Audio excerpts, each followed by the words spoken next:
Me now is Brent Scowcroft, National Security Advisor to both Presidents Gerald Ford and George H.W. Bush. He's also featured in a new book titled America and the World: Conversations on the Future of American Foreign Policy. General Scowcroft, a pleasure to have you here. Nice to be with you, David. This is an important debate, the first debate. What is your most important question for these candidates on foreign policy?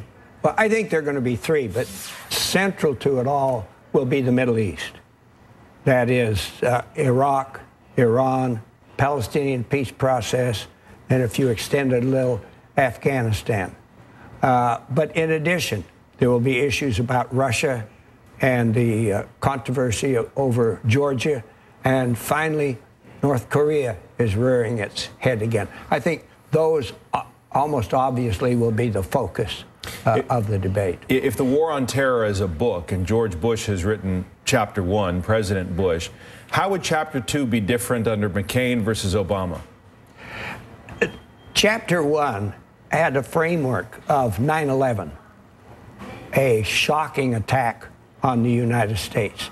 That is dimming somewhat, and the war has gone on now. We have not been attacked seriously again. The question is, are we winning the war? Are we losing the war? What are the tactics?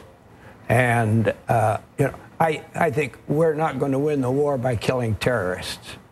But how do we do it?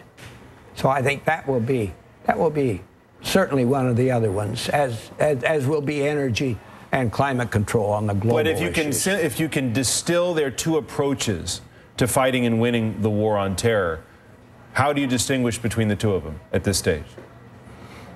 It's not easy, although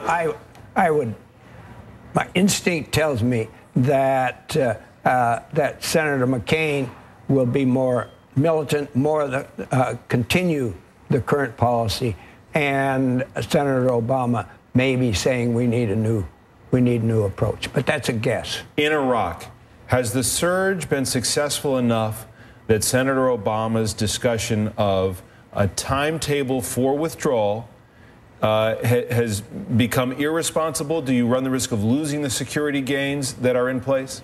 I think the surge has certainly been successful in the sense that the situation in Iraq looks very different from it did before the surge, and that has changed attitudes toward what we need to do next.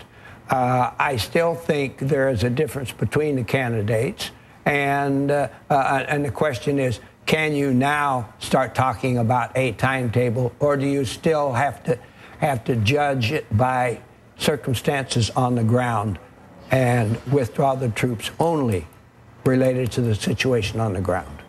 As you think about the world, what worries you most? Worries me most, I think in the short term, is the Middle East.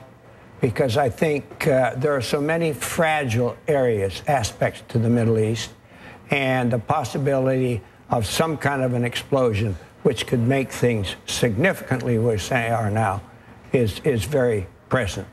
I think there are possibilities for progress, too, but that's what worries me most right now. It may not be the most mortal problem in the world, but it's certainly the most acute. And even within the Middle East, the most pressing challenge to the next president is what? I think there are three, and they're related: Iraq, Iran, and the Palestinian peace process. And they all work off each other.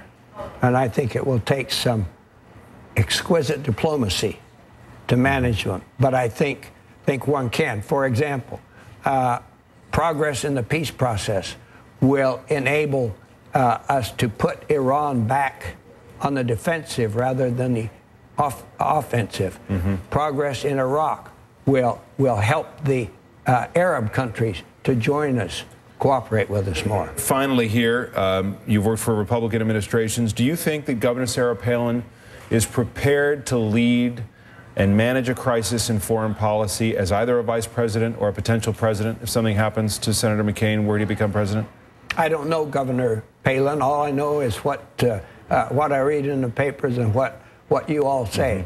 I think much of it depends on the mind, the way one deals with crises. Okay. So on. General Brent Scowcroft, thank you very much. That'll do it for us. We'll see.